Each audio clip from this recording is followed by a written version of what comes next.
the metal community is probably not the closest to God of all communities. This conversation, I know for a fact, is going to bless you. We're talking about Jesus. We're talking about the deeper things of God. We're talking about things that bring joy. I knew I wanted to have God incorporated, but I just didn't know how. And I'm like, I might not be able to put in a Christian theme into these videos just because it would be forced. I know people are going to read the comments, so I can give them a verse to think on. The verse just kept coming to mind: make the most of every opportunity. Every video is an opportunity. Yeah, you're sowing seeds, man. You're able to also meet them where they're at. Like you said, the metal community is probably not the closest to God of all communities. Some people are meant to be pastors, some people are meant to be evangelists, and some people are meant to be bridges. They connect the gap between God and that community. They feel seen, they feel heard where they're at. You don't clean up to get in the shower, you get in the shower to get cleaned up, and it's like just being a bridge to plant those seeds. That's so good, dude. I love that you're doing that. And I've actually got to the point where if I post a video and then I forget to post a verse with it, people will be like, dude, are you not posting your verse? So whether I change somebody's life or just give them something to think on, I'm at least doing something. Beautiful humans, welcome back to another episode of the I Like Birds podcast. I have an awesome guest today. He is a brother in Christ. I actually met on the basketball court. He has a great platform where he glorifies God with the platform that God has given him. Over 1 million TikTok subscribers or followers, and this guy is just always putting on for Jesus in the caption, so we're going to talk all about that. He has a great heart on him. He believes in what we're doing, and he's a man of God by the name of Matt Reed, and we're going to get to him in a second. But before we do, I just want to encourage you. This conversation, I know for a fact, is going to bless you. We're talking about Jesus. We're talking about the deeper things of God. We're talking about things that bring joy. So please share the episode, get it out there. And while you're thinking of the 3 people to share it with, I want to tell you that this episode specifically would not be possible without our sponsors at Alpha and Omega Pest Control. I'm talking about my friend Tim Davis in the DFW. One call kills them all. It'll be the beginning and the end of your pest control problems, because I like birds. I do not like bugs. So hit up my friend Tim if you have any issues ever in your business, in your workplace, in your church. Hit up my friend Tim Davis. I'll leave the link in the description for you. And of course, we have the number on the screen. Give him a call. And also, man, my friend Wes, he is the guy to call if you need a new insurance premium. I am tired of my prices going up, and I know you are too. Give him a call and see if there's an opportunity to get a new proposal in under 30 minutes delivered straight to you in a super quick time. He's also a guy that you're going to want to build a relationship with. He was actually in a terrible accident, motorcycle accident. He actually lost his leg. He became an amputee. He got an awesome robot leg now. So he's willing to share that with you, tell you that story. And he needed insurance at a time when it really mattered. And you will too. 98% of all people need their insurance policy at least once in their lifetime. So make sure you have a good one. Give him a call right now at the number on the screen, or give him an email or a text, anything you need to do. I got all the information in the link in the description of this video, and I did that all off the top of my heart. So make sure you do that. Give him a call. All right. So, man, I got my friend Matt Reed in here. Hey, what's up? Dude, I'm blessed that you're here today. Dude, you love Jesus. I do. Man, you were like always putting on. That was one of the things I noticed about you from the jump. My friend Turner was like, man, Matt would probably be a good guest for your podcast. We met years ago. This was like 2 summers ago now, I feel like. And we've stayed connected since then. We've kept in touch, social media. You come to a couple shows. We've done some basketball. We've been plugged in. Every time you post a new video of you doing some, not like, I wouldn't like sit across from you. If I didn't know you, I would not know that this is the content you do. You do like metal, like riffs and funny. What's it called? Funny comedy skits. Yeah, comedy skits. I should know that. I'm a comedian. Comedy skits. And it's hilarious. Like you lean into creative ideas, and I feel like that's what worked and that's what blew up. But you don't just do like hashtags of all things, metal. Right. You are constantly like encouraging people to turn to the Lord in your captions, even if that has nothing to do with the video. And I've never seen anybody do that ever. So really? I just want to say, like, bro, that like literally got you invited to the show, because I love that so much. I appreciate it. Yeah. So the TikTok stuff, I knew I wanted to have God incorporated, but I just didn't know how. And when the TikTok blew up, I was like, the verse just kept coming to mind: make the most of every opportunity. And I'm like, I might not be able to put in a Christian theme into these videos just because it would be forced, but I can at least, I know people are going to read the comments, so I can give them a verse to think on. And so me and my buddy Shane, who's also a rapper, his name's Lotto Bless. Shout out Lotto Bless. But Lotto Bless, come on. He's one of the best people I've ever met. But me and him talk, and I'm like, I'm like, man, I really want to be a Christian influence on the people who watch me, but I don't know how. And we kind of talked about it. He's like, man, just throw a verse in. And I also put the Jesus loves you, Jesus saves in the the caption of each video. And I can tell you more about how that came to be. But yeah, so basically, the verse just kept coming to mind, make the most of every opportunity. There's a verse in the Bible that says that. And I'm like, these are definitely, every video is an opportunity. Yeah, those are souls watching. Yeah, so whether, I change somebody's life or just give them something to think on, giving them I'm seed. at least doing something. Yeah, you're sowing seeds, man. And it's also because I do feel like when somebody I'm just going to use myself. When I would see something like that where it's like metal related, you would think more on the dark side, right? Yeah. More of the like extremism or more of the like, that genre of music attracts a certain type of audience. It really does. Let's just be real. It's not a whole bunch of Jesus loving people, right? But you're able to also meet them where they're at with providing the light in maybe a space that isn't always receptive or open to that. So have you faced any kind of persecution, backlash, hateful comments about the caption that you choose? Have you ever experienced that? So if I had to give a percentage, it would probably be like 85% love about it, and then like 15% hate. Oh, wow. Okay. Like yesterday, that's pretty strong though. 15% is a big number, dude. They're hateful comments. Like, I checked on the way up here and in my Instagram request, and somebody sent, Jesus definitely hates you.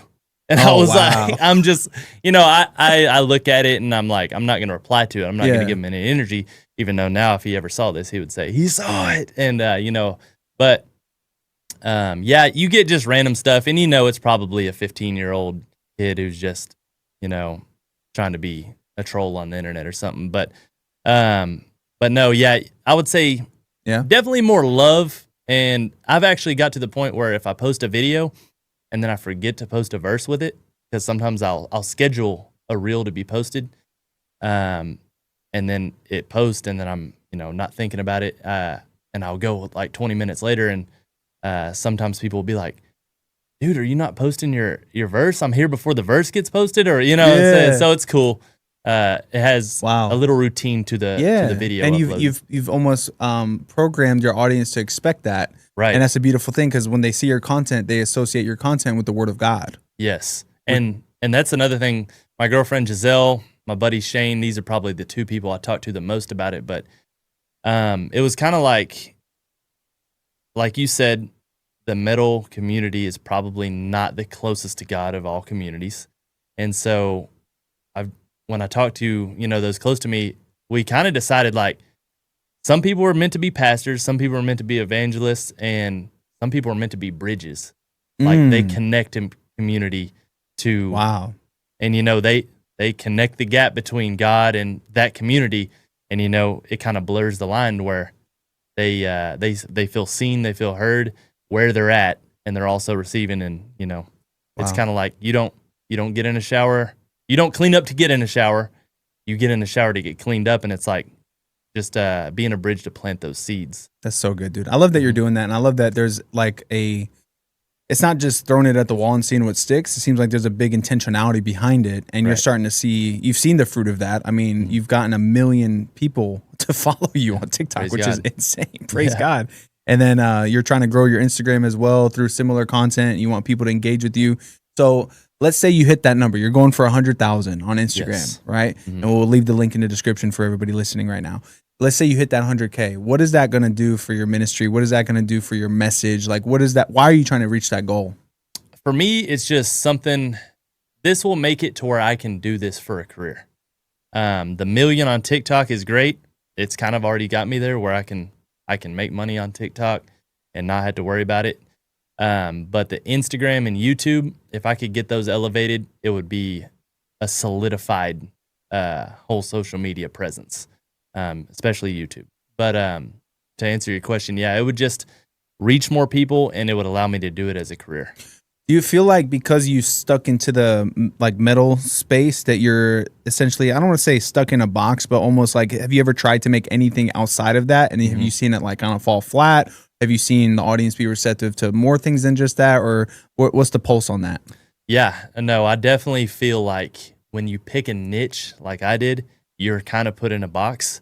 But I feel there are savvy ways to get out of it. You can't just cold turkey change your whole content style, but you can kind of blur the lines. So like I would make the lip sync metal cover videos, and that's what gained most of my popularity.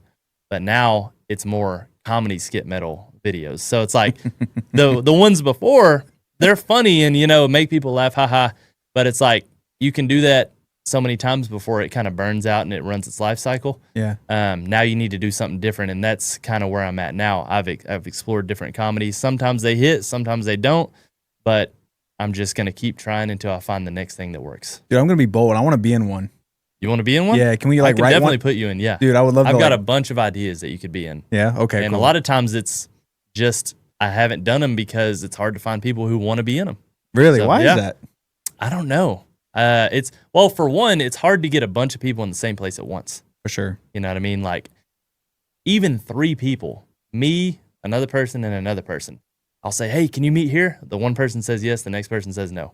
And then, you know, just 3 people is hard to get, especially, you know, we're all got our own lives going on. So it's not easy to get even 3 people in the same place at once. So yeah, I think like filming that at Launchbox could be something that we can do. Yeah. You know, and like maybe have a day where you maybe batch some content and be able to film some extra stuff out there like while you're there. Yeah, You know, yeah. that'd be cool. Awesome. Yeah, I mean, I'd be down to collaborate on something like that just because I enjoy the content, bro. Like, I'm not even a metal fan, but I think it's hilarious. You'll like do like a lip sync video in the car and you'll play like both characters. I think that's so funny, dude. And it takes like real commitment to do that. And I think that's why I appreciate it. Right. You know, you'll walk in the room in one of your videos and you'll like be like the studio director and then you're like the guy, you're the engineer. Like you just really, you go hard in it, dude. And I just respect the commitment of it, you know? And then I love that, like, you know, I know no matter what you're posting in that space, I'm going to get fed through the caption and through like the verse that's in there. And like, that's what the Lord is kind of highlighting you to share with the audience in that season, you know? So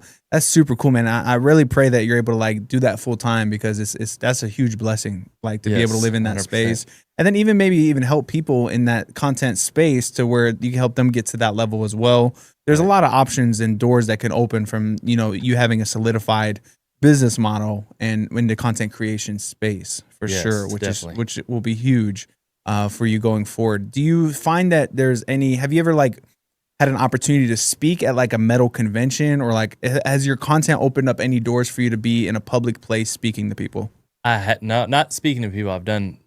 This is a podcast. I've done another podcast. I've done a couple interviews. So yeah, I guess I have spoke to people, but it's not like a regular thing.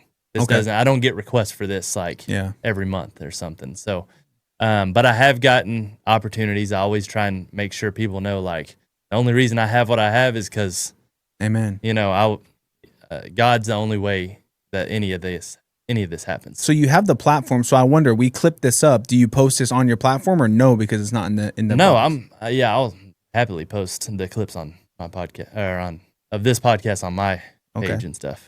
Cool. And I'm not asking for that, but it's more so just like a curiosity side of it as far as like, are you so much like niche committed that you're like, you know, if it's not, you know, the metal side of it, I mean, it is because we're talking about it for sure. But at the same time, I'm just kind of curious to how that works in that space. Cause man, I've been in the niche of like the Jesus niche, like the Jesus niche, you know, and obviously there's depth there, you know, you can go story, you can go testimony, you can go scripture, Bible nuggets, you can go making fun of Pharisees or crazy ladies at church that mean mug your kids. So you can go a lot of different directions, but I've thought about recently, Gary Vee talked about, I'm sure you like Gary Vee, you're a content guy, bro. I love Gary Vee.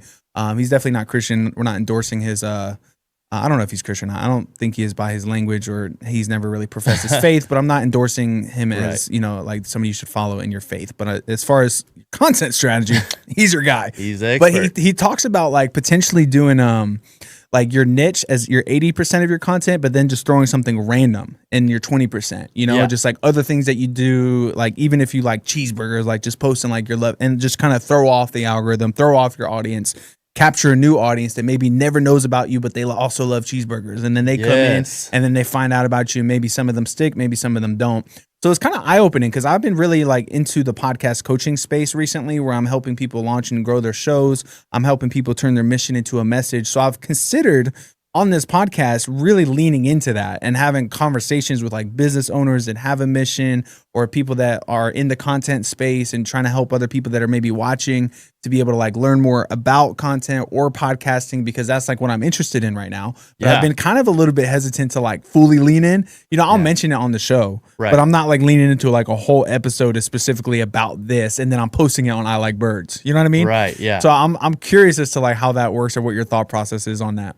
I love the 80-20 split because I think it's a perfect balance. Like 1 every 5 videos, you do something different. And I've heard that too before, 1 every 5. So you're getting about 20% of your content is just completely different.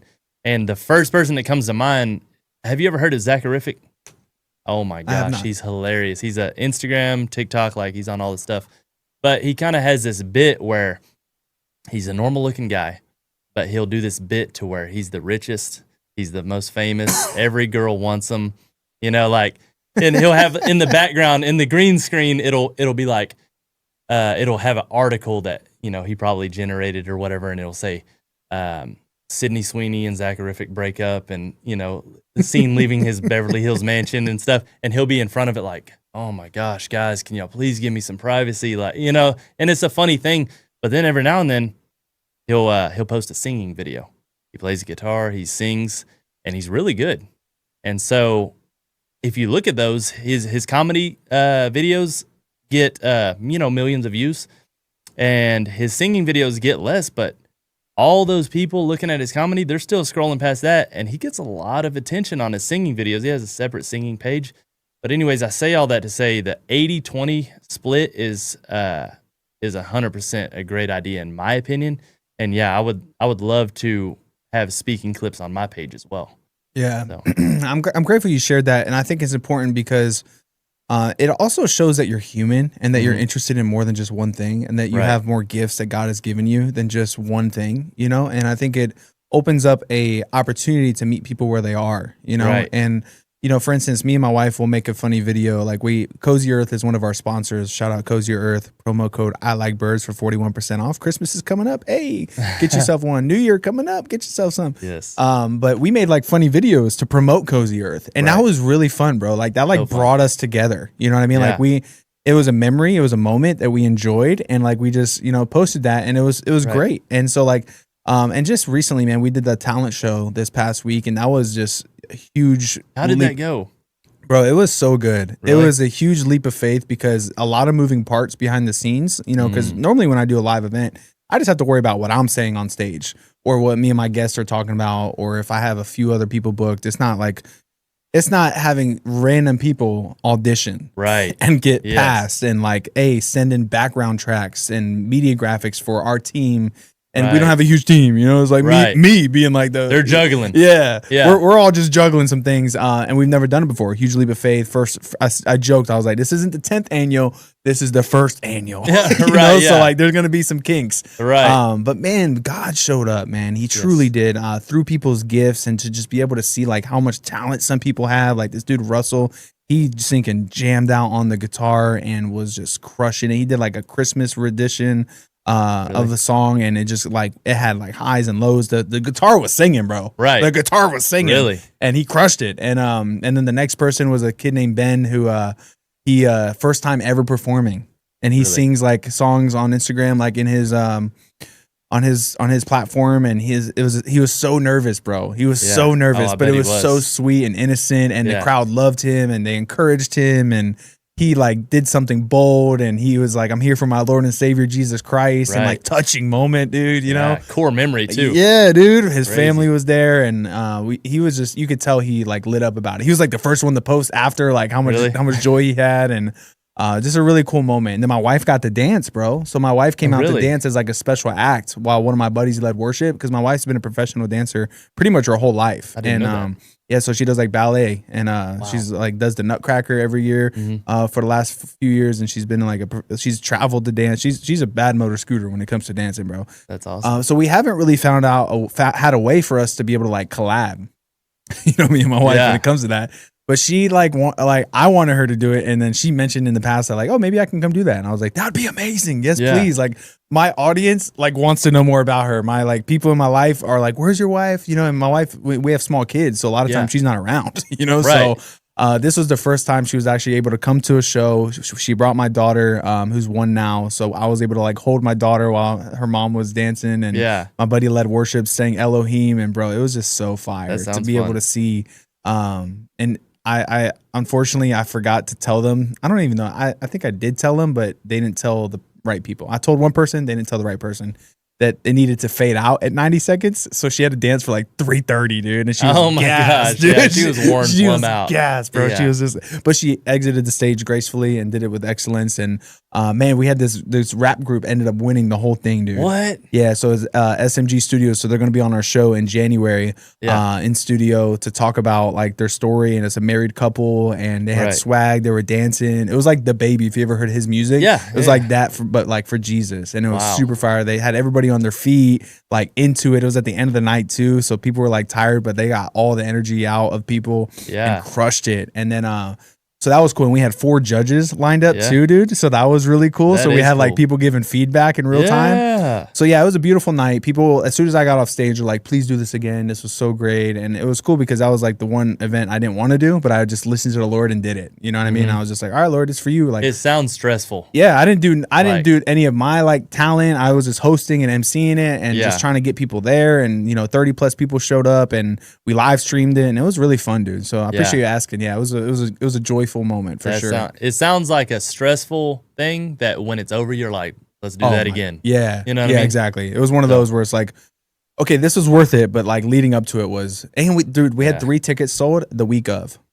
Okay, and it was on a Saturday. So 3 tickets sold. So I was like, are people even going to come to this thing? Yeah. And then boom, like literally like ticket all came in leading up. So like we 10X'd to like that original 3. Yeah. In that first week, or in the week leading up to it, I should say.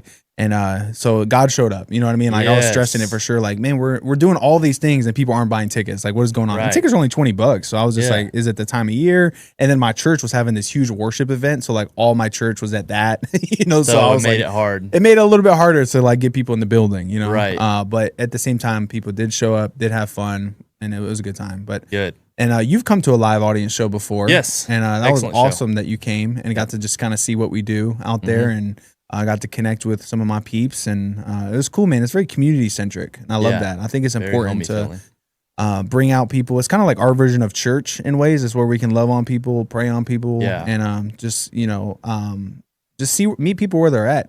Friday night, like, how was your week? Come hang, come spend time with us, and it's been really rewarding to do that. So we've done 9 now. So our 10th one's coming up. I'm thinking about doing like an I Like Birds gala, where we get like dressed up, fancy meal, and then we have like people like kind of showcase some of the. That would be super cool. I think it would be too. I think it'd be a good way to fundraise, to be honest. Don't let my girlfriend hear that, because she's looking for any excuse to wear the most vibrant outfit possible. So I think it'd be gangster. We'd have like all these like nice tables set up, and like maybe like an auction or a raffle, and just vision cast for the first time. We've been doing this thing for like almost 6 years now. So it'll be 6 years next year. So like really vision cast, and very much so like share like with people that support us what our vision is going forward, and ask for help for the first time. Give an ask. For the first time, do a big ask. And like ask for support. So that's something that's like the Lord is kind of putting on my heart to do, to kind of pop off the next year in a way that's like, all right, we're really serious about this. We've done a lot of free shows. We've done a lot of, my wife yesterday, we were talking, she's like, you do a lot of stuff for free. And because I'm like, yeah, it's ministry. She's like, yeah, I know, but like, you're paying a lot of money for stuff. So it's not free. It's free for everybody else. But it's an investment. I mean, it's something that I think for you is going to come back tenfold. Thank you, bro. 100-fold, 1,000-fold. So I receive. We receive. Yeah, no, 100%, because I mean, you're doing it for the Lord. Yeah. And I don't see why the Lord would, obviously we don't know how the Lord works. Mm-hmm. We know some things about him, but I don't see why he wouldn't see this and pour back in. Yeah, well, thank you for saying that, bro. Yeah, I believe we've sowed faithfully, and we sow where we want to go. Right. So like when something comes in, we try to put it back in, because we believe that in the future it's going to be even more so. Yes, in a bigger place, to where it's like all those years of sowing paid off, you know, and really, man, what the payoff is, like lives really touched and impacted, because we see it on a smaller scale, right now. We see it like, we get, let's just say around 1,000 listens per episode, right? And we see like out of those 1,000 people, we're getting messages of people really growing in their faith and really being touched and impacted and, praying for us and wanting to be prayed for. And so just see that on the micro level. I just can't even imagine on the macro level of the impact it will have on people as we expand, go forward, and like people have a catalog of stuff they can catch up on that are able to meet people where they're at in different seasons. Because every episode has kind of like its own heartbeat and pulse to it, where it's like can help people with certain things in their life. I had a buddy reach out the other day that I've never actually met before, but I'm doing a show with him, and he asked me if he could be on the show to talk about how comedy and ministry meet in the middle. And like I appreciate when people reach out to be on the show. But also I've done that episode like 4 times already. You know what I mean? So like in my heart, I was like, I can't do that over and over again. There has to be like a fresh word on it. So I was like, bro, let's connect in person and let's see if there's something a little bit more unique we can have on it and then go from there. You know what I mean?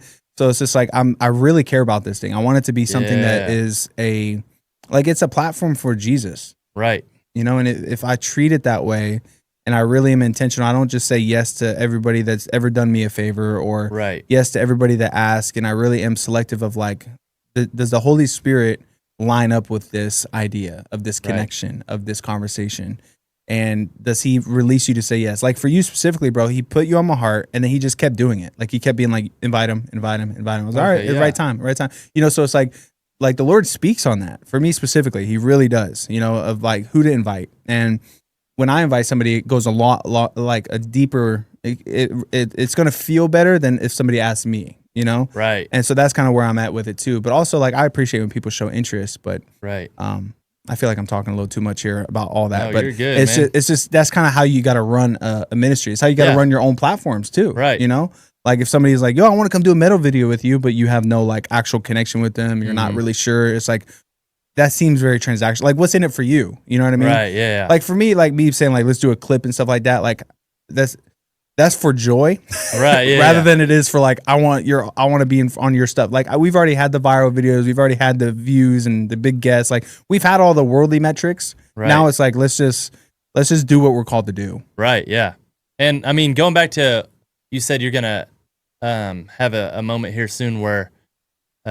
In the future where you're asking people to pour back into the podcast. And I think that's a great idea because, I mean, what's the Bible say? You have not because you ask not. And that verse goes far because I'm a person that hates to ask for stuff. Yeah. Sometimes when I'm talking to God, I'm like, maybe I need to go a week without asking for anything and just say thank you.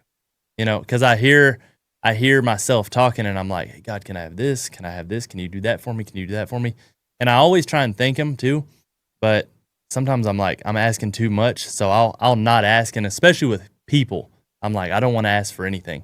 But it also says, you have not because you ask not. And it has the one of my favorite verses in Mark.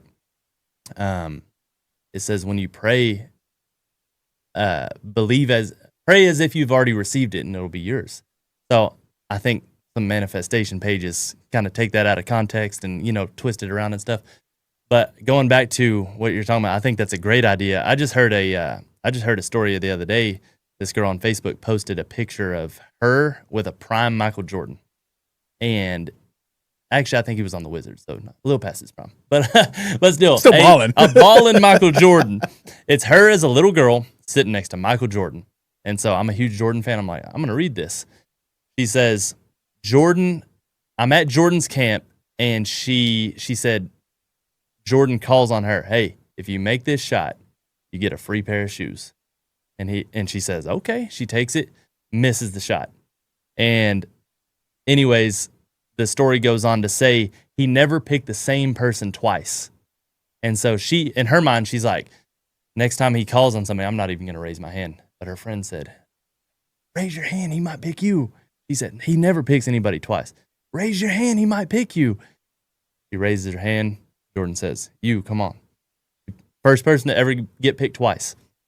So he says, if you make this shot, again, I'll give you a free pair of the new unreleased Jordans. This is back in like 2003.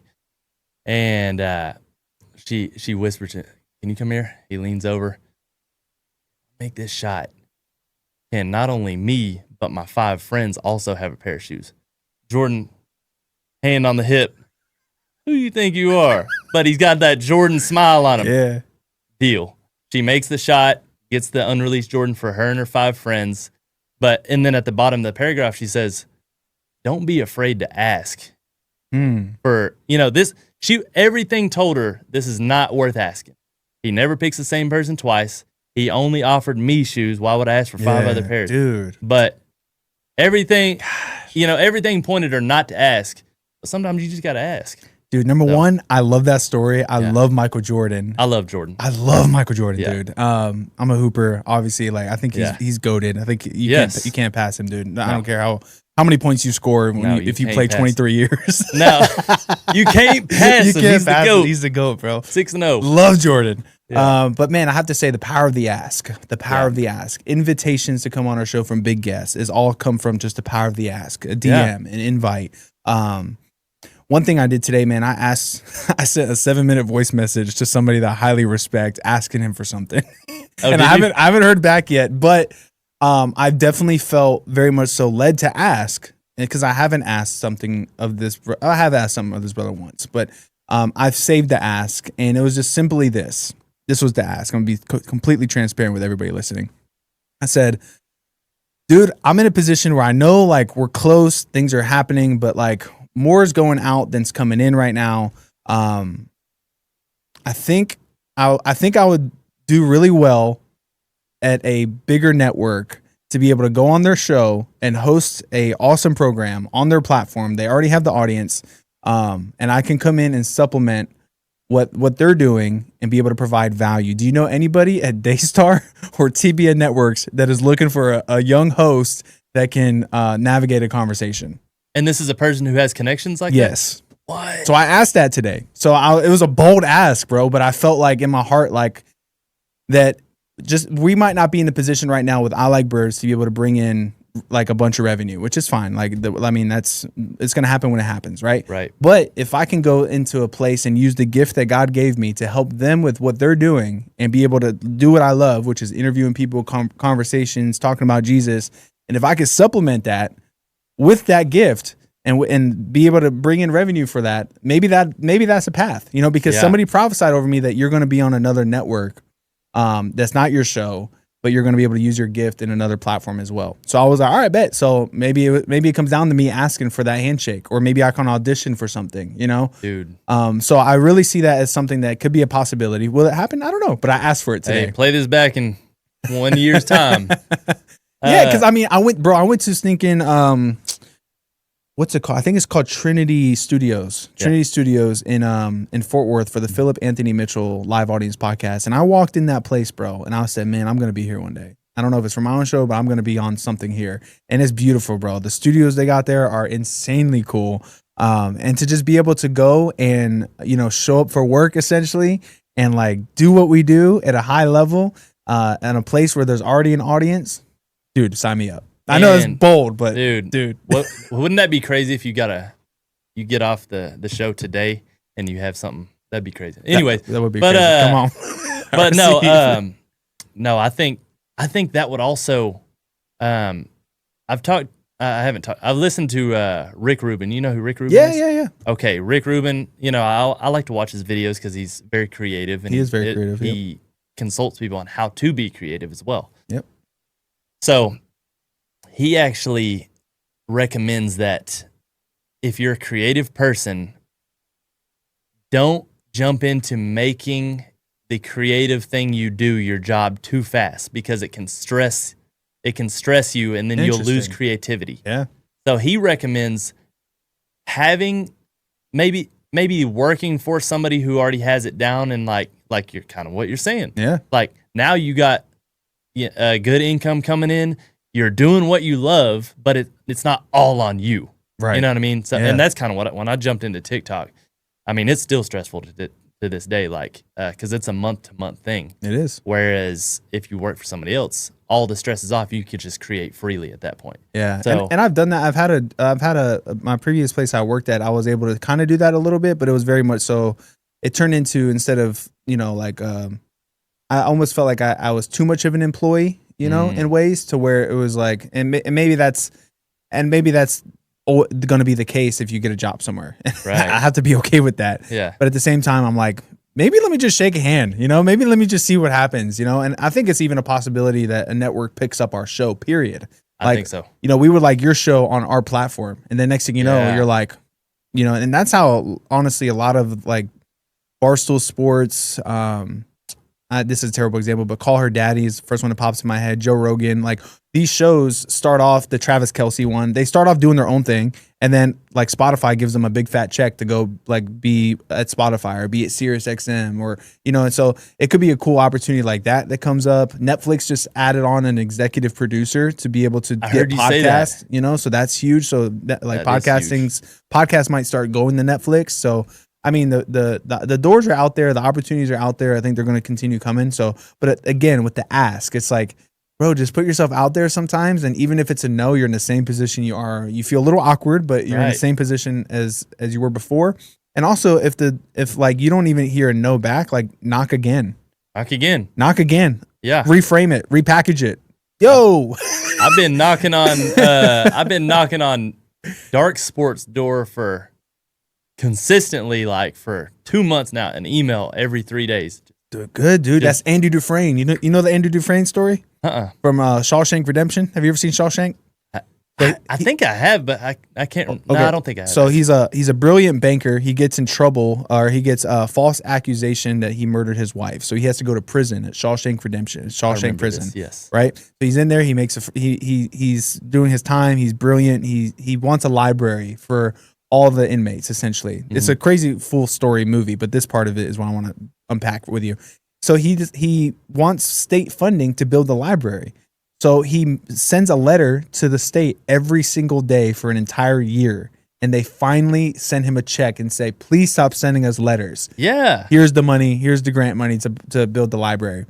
And then he's like, I'm going to send them 2 letters now because I want this also. So then he sent 2 letters a day because he wanted that one more thing. Doubled down. But then he got this beautiful library in the prison system because the power of the ask every single day, the consistency. So I think it's very important what you said. I don't know what that is. Say that again, that you've been doing that every 3 days? Dark Sport. What is that? It's a clothing brand. Okay. And I would like to have some type of partnership with them. And okay. I got in contact with their umbrella company. Yeah. They directed me to the right person. Andrew, if you're watching this, come on. I know you've seen my emails. But anyways, no, I just every few days just there you go. Send another, and I have the full layout of why I would be a good partner and all this stuff. So you're seeing what you want and you're going for it, right? Yes, absolutely. And I think that's the misconception of the ask is like people are afraid to ask because they don't know for sure what they really want. Right. You know, so it's like, what am I going to ask for? Why should I even ask for that? I don't even know if I really want it. That's the real reason they don't ask, because they don't know what they want. So me asking that today is like, I would love that. I think that would be an awesome opportunity. I think that would be a great way to put our show on the map. You see that as like, that's the path to be able to get a brand partnership that you would like to rock and support and point people to because you love it, right? You enjoy it and you want to partner with that because you believe in that, right? So I think that if for somebody listening right now, if you're afraid to ask somebody for something, or you're afraid to step out there and ask that business, that partnership, that church, that ministry, that this, that, whatever it is that's helping you get there, hone in on the why. Get to the point where you're able to see like, why is it that I want that? And then you'll be able to frame the ask around the why. You know, so today when my 7-minute voice message, I gave all these things are happening, all this favor. I had a job change up. Let me catch you up on this part of it so I can, you know, when I ask you this, you understand why I'm asking you this, because here's where I'm trying to go next. And so I haven't heard anything back, so I'm maybe not the expert of this, but I also feel like the day's long. You know, the day just started. The day's long, you know, so we got time still to hear back. And it might not be right now, but next time I see this brother, I'll follow up and be like, yo, what do you think of that idea I sent you? I know it was a little bold, but hey, you think there's any way you can just maybe like shoot me in a group chat with somebody that I can maybe sit down and have coffee with? You know, start small, you know, just get your name out there, and maybe that's advice for you too. Maybe there's not like a full on partnership, but maybe there's like an affiliate thing that you can do. Yeah. You know, I'll be open. Yeah. Because I think it matches my page very well. Okay. And that's one of the reasons why I chose this one to go after. But yeah, like what you were saying, the power of the why. There's an old Spurs basketball, like Coach Popovich. He has a famous saying, "Pound the rock," and basically the story behind it is you can hit a rock 100 times, and then that 101st one it'll crack. Come on. And the lesson behind the story isn't that, oh, the 101st strike is what cracks it. It's all of them together. That's right. All those strikes together is what cracks the rock eventually. So that's good. Another person. Do you know who Rich Piana is? There's no way. No, okay. Rich Piana. He might be up on this wall somewhere. But is that a wrestler? He's a famous. No, yeah, he could have been, but he's a famous bodybuilder. He passed away. But he kind of had this mindset like, if you want something that's a 1 in a million chance, you got to try 1,000,000 times, but you'll get it. Wow, so that's a you got to have that like going into it. I'm gonna try this 1,000,000 times. You got to have that dog in you. Yeah. Like where you can get through. And that's one thing I love about this podcast, bro. It's like the most consistent thing I've ever done in my entire life.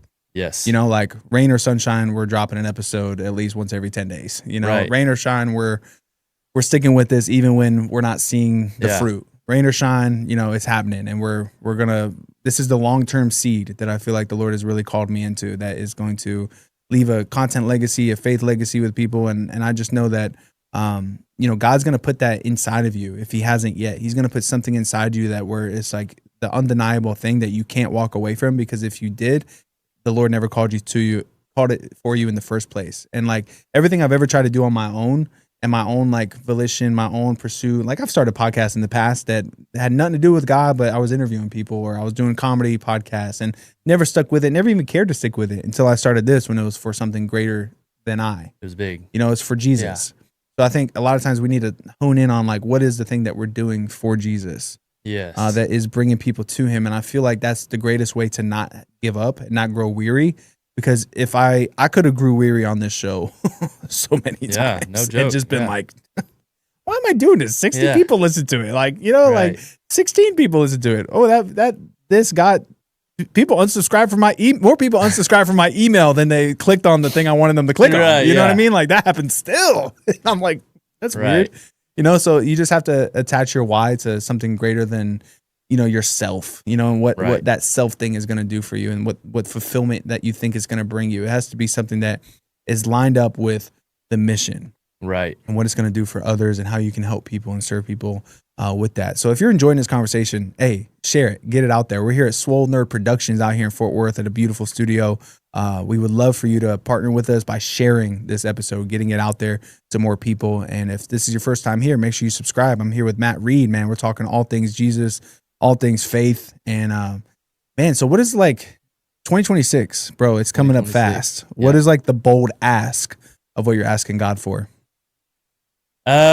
So mine is definitely, I want to launch into, so just to set it up as to why this is the direction I'm going. So my page was heavily based on the comedy, music, you know what I'm saying? Like making a serious song into a comedy skit and stuff like that. I love it, dude. It's so funny. I appreciate it. But now I feel like I should move into parody songs. I've already got one out. It's called "Shouldn't Be a Cowboy." Shouldn't have been a cowboy. It's a Toby Keith "Should Have Been a Cowboy" remix into a Dak Prescott diss song. So I put that out. Okay result. Like people on Facebook definitely loved it. But I'm trying to do it on YouTube, full length videos, full length parodies. But I want to. That's my ask, is that I hold myself consistent how you are with the parodies. I want to put out 2 a month at least. And if I can put out 2 a month, I feel like that'll launch me into basically a YouTube career. It'll kind of free me up in a lot of ways. And then I don't know if you've heard of a person called Bart Baker. No. Bart Baker's like kind of the most recent parody. So there's Weird Al Yankovic. I remember him. He's the legend. Everybody looks up to Weird Al Yankovic. He kind of like hasn't done much in a while. Bart Baker came in around 2010 all the way to about 2018, and then he stopped for some reason. But I feel like there's not much parody music going on. That's where I feel like I'm supposed to be going. So really, and I want to do parody music. So I said it in front of everybody now, so now I got to do it. The whole world is watching right now. Yeah, right. Yeah. Parody music, dude. That's super fascinating because that's like an untapped market, it sounds like is what you're saying, essentially. And the generation before us don't know nothing about that. No. You know, so you could it could be like a whole new like discovery for a lot of people. Right. And if you do it well and you do it with excellence, dude. That's the thing. If I do it well, I got to do it well. And the challenging part about today is there's AI.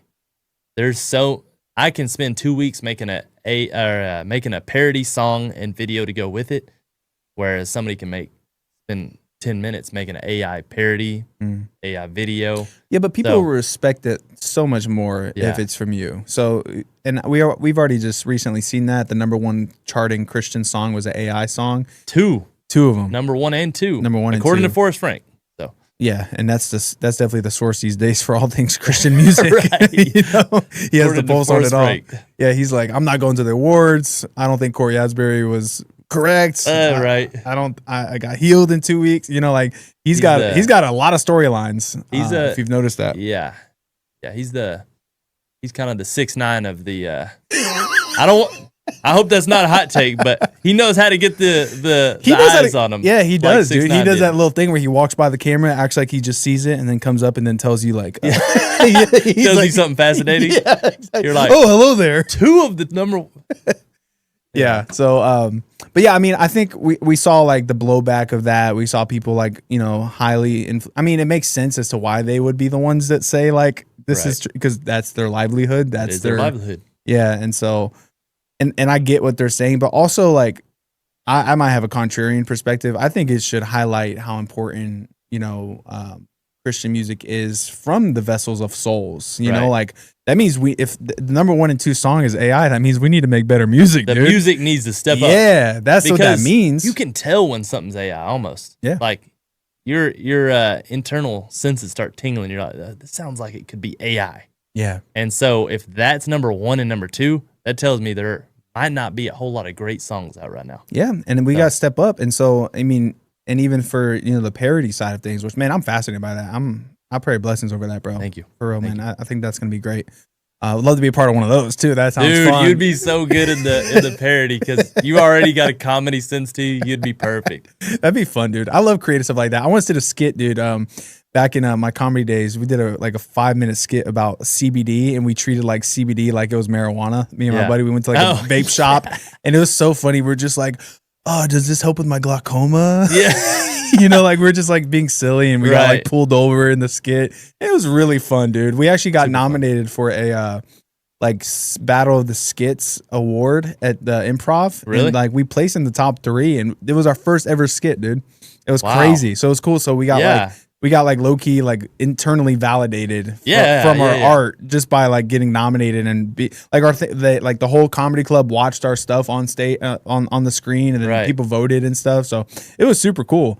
But yeah, man, I've loved stuff like that, and I just think it takes you into a creative side that you're not used to doing in your everyday life, and it allows you to be silly and fun. Last night I was Santa Claus, dude, at a turkey giveaway. Yeah, I put on Santa Claus, and bro, in the costume, your boy had like sauce. I was dancing, and I had a little bit of swag on me. You know, like I felt like I could be like a character rather than just myself. You know, and I loved it. It was really fun. Heck yeah! So like similar pocket of anything getting out of that comfort zone is definitely good for your creativity too, because now you're exploring. You're not in a box no more. You're like you got a bunch of I'm not Zach Rippey anymore. I'm Santa. And I was like right. dapping up kids. I was like praying over people. I was like, Santa won't get you it, but Jesus will. Yeah, amen. It was so funny. Can I get an amen? Yeah, right. I was truly like, I was ministering to people last night as Santa, you know, like turn to the Lord and you'd be saved. You know, just straight up like it was really fun, dude. I really enjoyed it. And but it just shows me that like, man,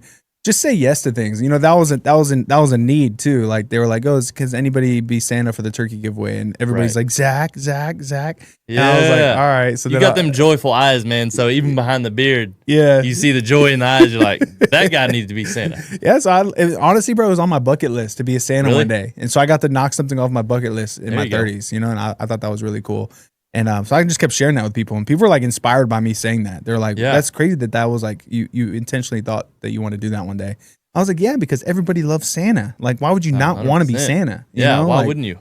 kids are coming up to you like asking for pictures, and you're like famous just because you're dressed as Santa. Yeah. It's crazy. Oh, yeah. It's a You're crazy an instant experience. celebrity. Yeah. Everybody recognizes Yeah. you. Everybody wants a picture. People say hi. People tell you what they want. Instant celebrity. Dude, it was a turkey giveaway, so it was for more so less fortunate folks that came through. I'd never been Santa before. One thing that was hard, Matt, was knowing like, what do I say when the kids tell me that they want something? You know, they'd be like, I want an electric scooter, or I want a dog, or a 2-story house, or I want a pony. Like, these were some of the things that were said last night. And I didn't know what to say, dude. I didn't know if I was supposed to be like, oh, you just keep being a good girl. Yeah. The classic answer is like, well, make sure you're on the nice list. Yeah. So, or if I should just be like, oh, okay, I'll see what I can do. That's what I kept saying. I'll see just what beat I around can the bush do. a little bit. Yeah. Well, maybe. I don't know if the elves can manage that. Pretty stocked. We're a little booked up. Do you have layaway? Right. Yeah. Can you make- wait till next year? Yeah. Wait till there's another Santa Claus. Right. Yeah. I can maybe do a Walmart gift card. So you kept beating around the bush? A little bit, yeah. Okay, yeah. A little bit. That's or probably what I would do. Or just be encouraging, you know, just like, oh, well, you keep believing and you shall receive. You know, like, you know, giving a little more scripture than Santa. Right, You know, so it was kind of funny. So, all right, so parody, what's like, so you did the Dak Prescott diss track, which is hilarious. Yeah. What's the next one? I'm coming out with a Jerry Jones diss song. Nice. Okay, so the Dak Prescott fell flat a little bit. It's a great song, great video to It's go the with first it. one. You know? It's the first one. Yeah. I didn't expect overnight success. People were probably like, what's he doing? You know? Yeah, they were like, this is out of the ordinary. So, but that's fine. I expected that. But another reason it kind of like didn't hit as hard is because Dak's having an amazing season for himself. Yeah. Now the Cowboys are kind of struggling. They had a great game the other day, but anyways, I had been sitting on the song for a year. I was like just waiting for an opportunity where people would be kind of harsh on Dak Prescott, and this would be like the time to kind of poke fun, you know, a little bit. So I dropped it. I was like, I held onto it for a year, and then the Cowboys lost a couple games. I was like, I just got to get this out. Like, I've been sitting on this for too long. And then some of the comments were like, yeah, but you should have blamed the defense, if anything. I was like, you're right. Like, this might not have been the best time to put out a Dak Prescott diss. So now the next one is going to be a Jerry Jones diss. I'm not a Cowboys fan, but everybody around me is Cowboys fans. And so that's why you're doing it? The person, and the person I hear them complain about the most is Jerry Jones. So Cowboys fan, this isn't, these disses aren't meant to be a shot at Cowboys fans. Kind of to give them something to laugh about as well. Yeah, so like struggling, like feeling their pain. Yeah, they're like, wait a minute, get rid of Jerry Jones, you know, type of thing. So have you faced any like, I'm gonna give some Christian hater pushback? Have you received any like pushback from Christians about doing like a diss track? Yes. You must have read my comments. No, I haven't. Actually. You didn't? No, I didn't. Oh my gosh. I had this guy I used to work with comment on it. He was like, sounds like somebody needs to work on their singing and videography skills before they make jokes about a professional athlete or something. And I was like, haha, I'm just having fun, man. You know, that was my reply. And he was like, so belittling people is a Christian trait now or something. And I was like, look, man, I doubt Dak Prescott cares if I'm making fun of him throwing an interception. You know, I'm not kicking a man while he's down. You know, I'm not saying he's a horrible person. I'm making fun of his passing skills. I'm making fun of he can't. I didn't even make fun of anything like he got injured or something. I hate injuries. I would never make fun of anything like that. But I think in comedy, like comedy naturally comes with a little bit of roasting and stuff. You know, I mean, you if anybody would know, like. Comedy comes with you kind of target something and you poke fun at it. I wasn't saying nothing serious. So, but yeah, in the comments, only one person, but he was giving me a heck about it. He was like, "You're not a." He basically questioning my Christianhood. Right, and that's what I wonder about. And then if you do future parodies, are you going to evolve out of the diss track vibe and maybe get into more of just like, I don't know though, because even like. When I think of parodies, it's like, it's literally making fun of the person singing it or about the topic of discussion. So I think that's what parody kind of is. Parody, and in order to legally be okay making a parody without getting a cease and desist, type legal trouble, you have to either make fun of the artist or you have to make fun of the lyrics of the song. So you can't just change the lyrics and talk about something completely different. Okay. Because that still falls under like, you can get in trouble for that. Copyright. You have to make fun of the lyrics or the person who's singing it. Interesting. Okay. So I mean that adds a lot of like, so in order for it to be a parody, you're gonna have to go at some heads. I'll have to make fun of somebody. So yeah. And my rule of thumb is like, I'm just not gonna make someone like I won't make a joke that they can't laugh at themselves about. You know what I mean? Right. So and I mean, not everybody can laugh at themselves. I know, and that's the thing you run into, bro. Because I've run into so many people that are just like so sensitive about stuff. They can't even laugh at themselves. They can't even laugh at like a playful thing. Like it's gotten, especially in the church, it's gotten to the point where I'm just like I'm disgusted with it. Yeah, dude. I've heard you foreshadow that Yeah. in a couple other podcasts and Yeah, podcast dude. clips. Because it's just like, it's to the point now where you have to like literally watch every single thing you say, to the point where it's like, it's not even joyful to have people around you. You can't even like Right. cut up. And maybe it's just me and it's not the place for it. But like, and I just experienced it too many times in such a small window to where it's like, I just wish people would understand like the heart behind a comedian. Right. You know? Yeah. And I think comedians get such like persecution for everything that Right. they joke about. And they like from Chappelle to Cat Williams, like everybody that's like trying to just make fun of people and give people joy are the ones that like society kind of tries to tear apart sometimes, you know? Right. And especially in the church, like I'm not saying I'm over here roasting everybody, but I'll joke around a little bit, and then it's like people get weird. They get like squirrely about it, so where it's like they're so Yeah. unused to it, and they don't even know when to laugh. You almost have to like, people are so used to not having joy that they don't know how to have joy in like the moments Yeah. of funny. Like they're almost like afraid to laugh. They're walking on eggshells. Yeah, and everything. Yeah. And to the point where they feel like they can't even like not be the one that says it, but not even be the one that laughs. They can't even laugh about it. You know, it's like when Yeah. when you're like at the family dinner table, your brother makes a joke, right, at Yeah. you at your expense, and then your other brother laughs, and then you're like, "Shut up, man!" You hit the Yeah, guy laughing. yeah. You know, Right. And it's like that's how the church is with everything when it Yeah. comes to jokes. They want to walk on eggshells, and they also want you to walk on eggshells too. Yeah, and I don't like that. That's not me. No, bro. yeah, I don't like that either. And like I have to tell people sometimes, like, you know how on Instagram you can see if somebody else has liked, like sometimes their name will just be on there. It'll be like so and so like this. I'll tell people like, if I like a video, that doesn't mean I'm agreeing with everything in the video. I might like a video just because I think it's interesting, and I want to come look at it later or something. Bro, I'm also just generous. I Yeah. just be liking stuff. Yeah, no, I give out too many likes. I remember I went back through my like you can go through your activity, and I remember like the first 3 years I was on Instagram, there was like 10 likes, and then like after that I was like having to scroll away, you know. So, but no, yeah, I'm just generous with likes, like you said, and then sometimes it's just like, just because you laugh at something doesn't mean you know, it's hateful or you're agreeing with everything. Like you're not like, sometimes it's just funny. Yeah, and sometimes it's just you're not even thinking about all the things that the other person on the other end is thinking about. You know, like people are so like concerned with like these like pathways of negativity that I just don't have time for that. You know what I mean? People are so quick to like come down in this place of like trying to see the bad in you. Yeah. That I just can't believe people go there. To where it's like, bro, I'm always looking for the gold in people. I'm always trying to encourage. I'm always trying to give joy. And the fact that you would see what I say as something that's hurtful or harmful, right? It just it hurts me. It really does, because like, man, my whole like ministry and life and relationships that I have with people is built on like cutting it up and like joking about stuff and having real conversations and laughing at ourselves. I laugh at myself more than anybody. I'm quick to call myself, you know, this and that to like get a punchline in there. Or like, you know, so when that happens, I definitely feel very much so like I feel grieved for the place of the body of Christ when they act that way. Cause it's just like, man, you're looking like the world in this way. The world is offended. You know, Jesus says like in the end times, the love of many will grow cold and many will be offended. You know, so it's like that's you. If you fall in that camp, that's you. You're offended. The bait of Satan is offense.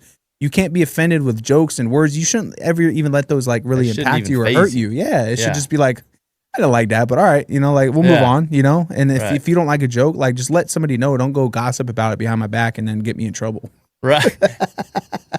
So, yeah, I think it goes into like a Peter mindset. Like Peter was quick. Like he said what was on his mind. He did what he acted in the moment. And then sometimes he'd be like, man, I kind of took it a little too far. Yeah, my bad. Yeah, I'm quick to apologize too. Right, yeah, like Peter had that mindset, but Peter was the only one that got to walk on water. Yeah, dude. He lived quick and he lived passionate and he got to walk on water.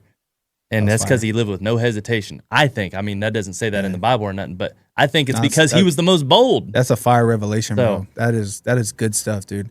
Yeah, I think as you're a comedian, you'll appreciate this, bro. Like all jokes come from the same place. Like your parody content and your metal comedy content all come from the same heart posture of like trying to give you joy, trying to make you laugh, trying to have fun, right? Yeah. But sometimes jokes don't land. Right, yeah. Sometimes, but the same joke that came out of me that did land and the same joke that came out of me that didn't land came from the same heart posture of trying to make you laugh. Right, yeah. And if you don't receive that as funny, don't be throwing a stone at me because I didn't make you laugh this one time, but I made you laugh other times. Like it came from the same place of what my intention is. And just because the action didn't line up in that one moment is not a reason to like persecute you. Right. And comedians stick their neck out a lot. Like, you're risking embarrassment every time you tell a joke. If you tell a joke and and it falls flat, that's more embarrassing than if a joke lands to the person. You know what I'm saying? Yeah. A comedian telling a joke that falls flat is more embarrassed than a person in the crowd getting a joke told on them. Yeah. And we got to take chances. Yeah. And that's part of what's funny is like he's willing to take the chance. Right. He's willing to say that. That's hilarious. We were all thinking it. So it's like, don't ever try to take away. I think there's like an old adage or like philosophy thing or something where it basically says like when the citizens try to take away the gesture is when like Marxism happens. Oh yeah. Like when society tries to take away the funny aspect of the society. Oh, the jester. Yeah. Jester. Yeah. What did I say? It's a gesture. Jester. Yeah. No, I get what you're saying. Yeah. Yeah. So when society tries to take away the jester, they turn into a Marxist society, dude. They turn into like a place that is hell on earth, essentially. Right. Like if you take away the funny out of that, man, it's just like, that sounds terrible. Yeah. What are we living for, dude? Like, let's have fun, dude. Let's cut up. Yeah. Like, and I mean, you stick your neck out on anything and it's going to be like, you're going to have people who say one thing. I used to be a referee and there'd be new referees coming to me like, hey, what's some advice? I say, just know every time you blow that whistle, that side's going to cheer and that side's going to boo, or the opposite way around. Because no matter what you do, somebody's going to be mad, somebody's going to be happy. And I think the same goes for a comedian, like, except a little more gracious. Like most of the time, if you're a good comedian, most people will like the joke, but there's going to be a few that don't. Mm-hmm. And you gotta deal with that. You just gotta roll with the punches on that. Yeah, like I dropped a shirt with my brand Mosh Pit merch, and I thought the shirt was really cool. It's like Make America Metal Again. I like branded looking stuff. Sometimes I like that like garage style, like it looks rough and stuff. But I also like branded stuff that looks like, oh, this is like an official thing. And so I had, has the USA patch on the sleeve and it has this big big art patch on the back. Put it out, got roasted by my community. Everybody's like, this looks like something who doesn't know anything about metal thinks metalheads would wear. And I was like, guys, I think the shirt's cool and I listen to metal, Okay, but that was a good joke. Yeah, I know. That was fire. Like, they roasted me and there was a lot of corn emojis, like corny. So I was like, look, guys, I think the shirt's cool. Yeah. If y'all Did some don't people like get it? Did some people get it? Yeah, it's actually sold a decent amount. There you go. So like those engaging comments led to still more people getting it. And the thing is, the people who had something positive say, they didn't say anything at all. But the people who were negative were the loudest. So for sure. Actually, I got just for this special occasion, got you a special let's collab hat. It's a Mosh Pit merch at the top, and I like birds at the bottom. So, dude, that's awesome, bro. I'm gonna put mine on. How cool! Let's go. Thanks for doing that, bro. That's special. Oh heck yeah!